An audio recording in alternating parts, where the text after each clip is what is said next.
E aí galera, tudo bem? Bem-vindos a mais uma aula aqui no canal do Monteiro. Hoje eu faço o segundo exame de qualificação de 2020, dividido em duas partes. Hoje vai no ar a primeira. Vem comigo e vamos aprender a fazer essa prova tão importante para o seu conceituar. Vem comigo!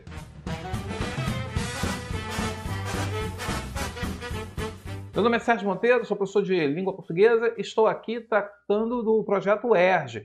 Hoje eu vou fazer a primeira parte do segundo exame de qualificação de 2020. Quero dar um conselho. Pelo slide aqui, pelo que eu fiz, a letra ficou muito pequena. Então, se você está com o celular, você procura prestar atenção na minha leitura do texto, porque você ler o texto vai ficar um tanto difícil, porque a letra ficou muito pequena. Peço desculpas, mas é porque se eu tirasse da diagramação da prova da UERJ, eu ia ficar aqui com 3 páginas, 4 páginas, tudo bem, ia dar para ler, mas foge a diagramação da prova. Então, você posteriormente procura pegar essa prova, o segundo exame de qualificação de 2020. Eu dividi em duas partes. Então, temos aqui a primeira parte, que trabalha em cima do texto base, e a segunda parte da prova de 2020, eu vou pegar o texto e as questões da prova de linguagens. Também quero esclarecer, não estou trabalhando com as questões referentes a livros. Por que não estou trabalhando? Porque você, teoricamente, não leu o livro. Então, falar sobre resolver questões de um livro que você não leu, aqui não vai contar muito. Continue focando no Triste Fim de Policarpo Quaresma. Nos acompanhe lá no grupo do Telegram, porque lá eu estou fazendo material voltado para isso. E você pode assistir as aulas aqui do canal do Monteiro, do YouTube, que eu estou resolvendo as questões. Outra coisa, dentro do projeto aqui do canal do YouTube, quem já é veterano, quem já conhece aqui, está desde o início do ano, sabe que, primeiro, eu tenho todo o livro de Policarpo Quaresma comentado, capítulo por capítulo, sobre o que acontece, o que é importante observar. Primeira coisa. Segunda coisa, eu tenho resolução de provas. Eu já resolvi o primeiro exame de qualificação de 2020, 2019, 2018. Então você tem um material aí para você estudar, para você se dedicar e garantir o A. É muito importante isso, pessoal. Normalmente o candidato, muitos candidatos estão esquecendo o seguinte: a gente sempre teve primeiro e segundo exame de qualificação. Então era comum, por exemplo, no primeiro exame de qualificação, o aluno tirar B, ficar por uma questão do A. E aí você fazia o segundo exame de qualificação. Então tinha gente que conseguiu o A no primeiro exame e tinha gente que só conseguia no segundo. Este ano, o que você tirar, tirou. Então você tem que focar para não tirar E, que você fique eliminado. Então acertou menos, aí 24 para baixo, você está eliminado. Então você tem que trabalhar para acertar de 25 para cima. Então a gente tem que trabalhar para garantir você na segunda fase. E aí a gente começa a falar de redação. Então o meu propósito, o meu objetivo é que você vá para a segunda fase. Indo para a fase específica, aí a gente vai falar de 1984, vai ter uma overdose de 1984, aí eu vou falar das específicas, aí eu vou falar de Camões, porque a minha preocupação é que você vá para a segunda fase. Enquanto não passar da primeira, cara, nem adianta ficar falando da outra, porque você fica tão projetado lá no outro que você esquece do que você tem que fazer aqui. Então foca nisso, se inscreve no canal, ativa o sininho, desculpa, e vamos juntos para a aprovação. Vamos lá! Pegando aí o celular, vou ler aqui, o que nossas metáforas dizem de nós. Para o poeta Robert Frost, a vida era um caminho que passa por encruzilhadas inevitáveis. Para Fernando Pessoa, uma sombra que passa sobre um rio. Shakespeare viu o mundo como um palco e Scott Fitzgerald percebia os seres humanos como barcos contra a corrente. Bem, ele citou Robert Frost, Fernando Pessoa, Shakespeare e Scott Fitzgerald, ou seja, 4 grandes escritores aqui e suas metáforas referentes à vida. São aí, no caso, citações, referências para poder começar a desenvolver a ideia dele. Por que eu estou fazendo isso? Porque está lá no programa, no conteúdo programático, o que você precisa prestar atenção quando está lendo um texto para a prova da UERJ. E aí, observar esse tipo de organização é interessante. Você botar aí, citações, referências, Desculpa. Em nosso uso cotidiano da língua, elas quem? As metáforas, olha aí o elemento coesivo. Eu uso elas para retomar de forma coesiva a palavra metáforas. Elas são tão presentes que nem sequer percebemos. São exemplos: tetos de vidro, impede a carreira das mulheres, a bolha do aluguel, cortar o mal pela raiz.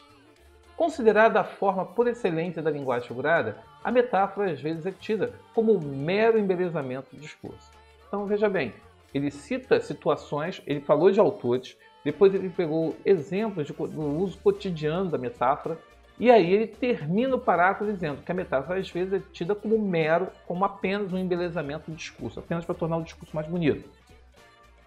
Entretanto, ao botar esse entretanto aqui, veja, eu agora vou dar uma informação que de repente vai se opor a esse mero embelezamento.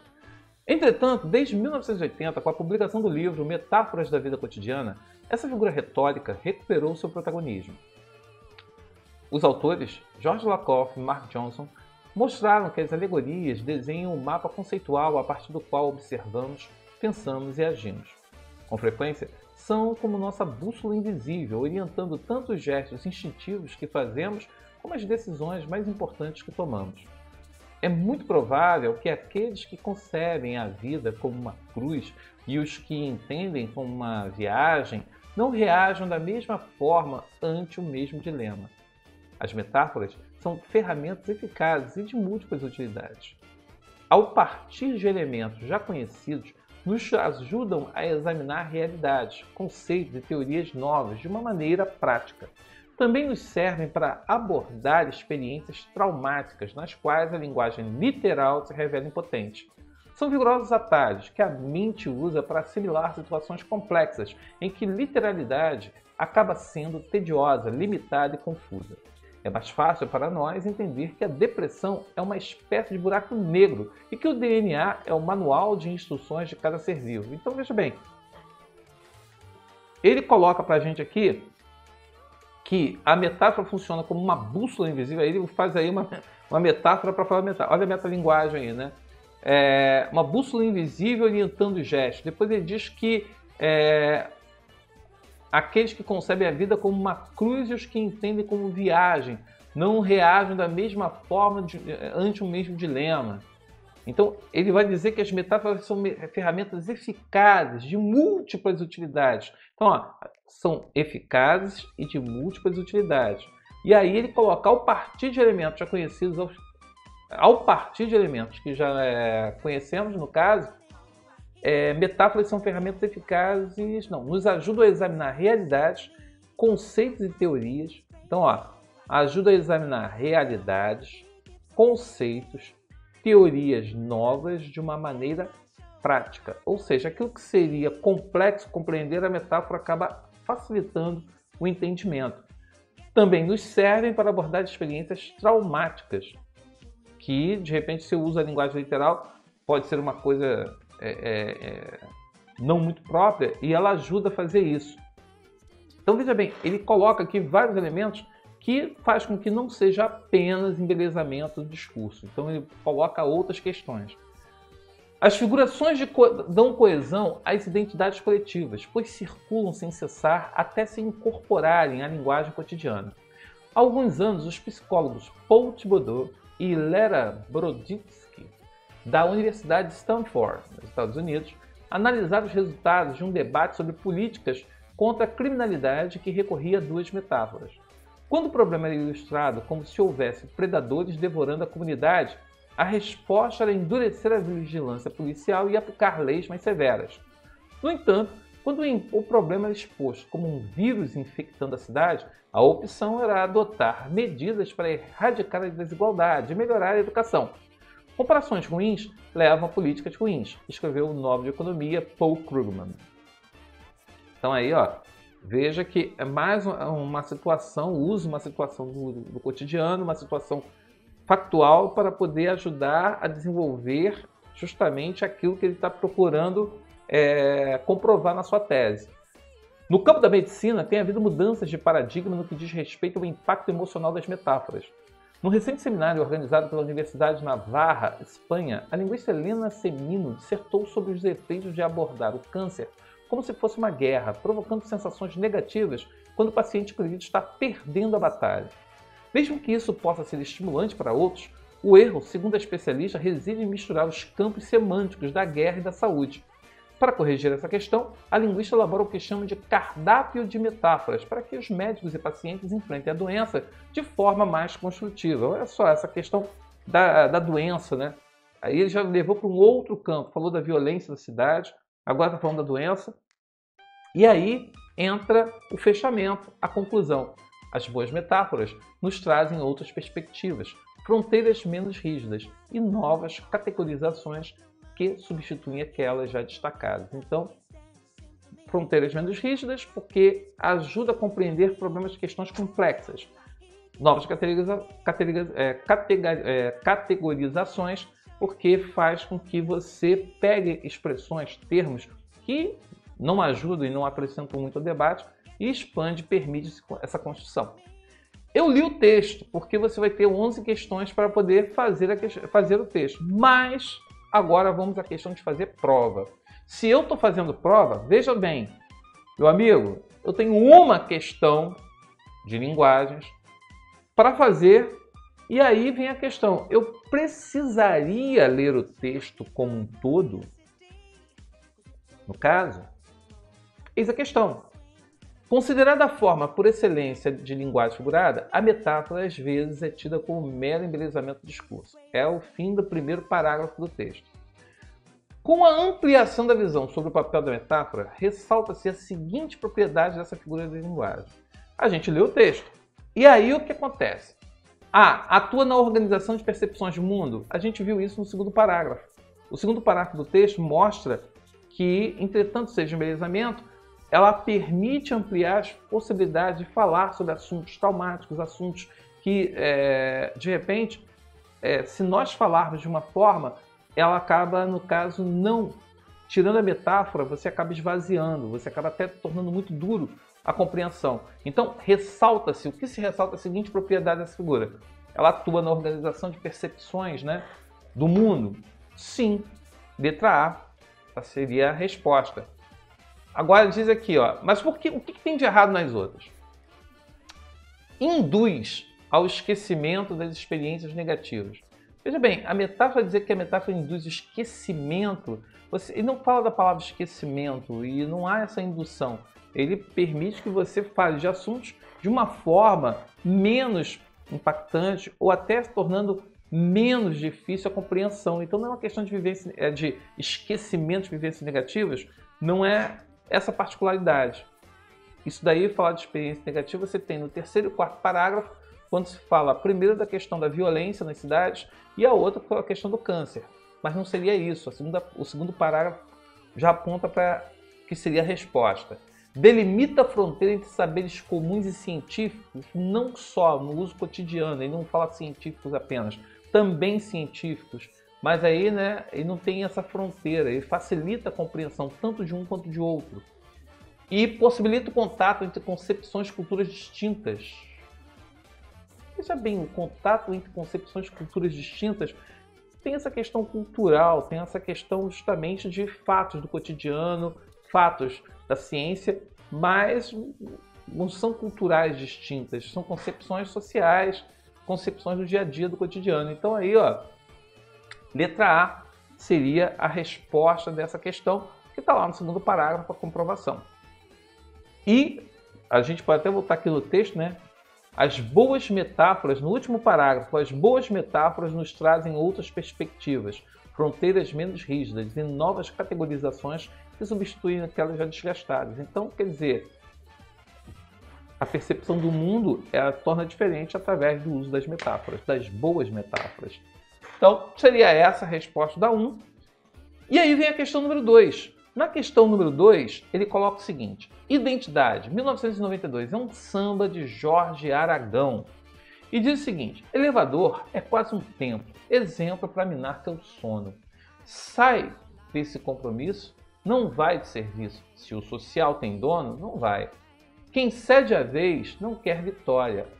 Somos herança da memória. temos a cor da noite, filhos de todo açoite, fato real de nossa história. Se o preto de alma branca para você é o exemplo de dignidade, não nos ajuda, só nos faz sofrer, nem resgata nossa identidade. Veja, desculpe, elevador social e elevador de serviço. Vamos usar aqui a questão do elevador, né, como uma questão de distinção social. O elevador de branco, o elevador social, o elevador de serviço, do humilde, do preto, do pobre. Essa diferença, né, se coloca. Ele usa isso para poder falar sobre a questão racial, sobre essa questão que passa das desigualdades sociais que são promovidas pela cor da pele. Se o preto de alma branca para você é exemplo de dignidade, como assim preto de alma branca? Tem gente que gosta de falar, porque ele é um preto, mas ele tem uma alma branca. Ele é um branco, mas tem alma preta. Pessoal, essa metáfora preto de alma branca é criticada na letra da canção por estar associada a um contexto do quê? Desigualdade étnica, da desigualdade racial. Não é discriminação política, não é uma hierarquia econômica, não é uma intolerância cultural. É uma questão étnica, é uma questão do preto e do branco. De achar que o branco é superior que o negro e o branco teria valores melhores que o negro. Seria esse o ponto aqui para ser batido e ser aí, no caso, discutido. Por isso que ficou a letra B. A resposta aí. Era uma questão tranquila, muita gente acertou. Agora, na questão 6, volta ao texto 1. A gente volta lá no texto 1. O texto sobre as metáforas. E aí está aqui o seguinte. É mais fácil para nós entender que a depressão é uma espécie de buraco negro e que o DNA é o manual de instruções de cada ser vivo. Na argumentação do segundo parágrafo, a frase citada configura um recurso de quê? Veja bem, quando ele está falando sobre metáfora, vamos voltar lá no texto. Deixa eu ver aqui. Segundo parágrafo. Vou na segunda linha, né? Com frequência são terceira, quarta linha, são a nossa bússola orientando gestos instintivos que fazemos como decisões mais importantes que tomamos. É provável que aqueles que concebem a vida como uma cruz, os que entendam como uma viagem, não reajam da mesma forma que o mesmo dilema. As metáforas são ferramentas eficazes e múltiplas utilidades. A partir dos elementos já conhecidos, ajudam a examinar realidades, conceitos, teorias de maneira prática. Também nos serve para abordar experiências traumáticas nas quais a linguagem literal se revela impotente.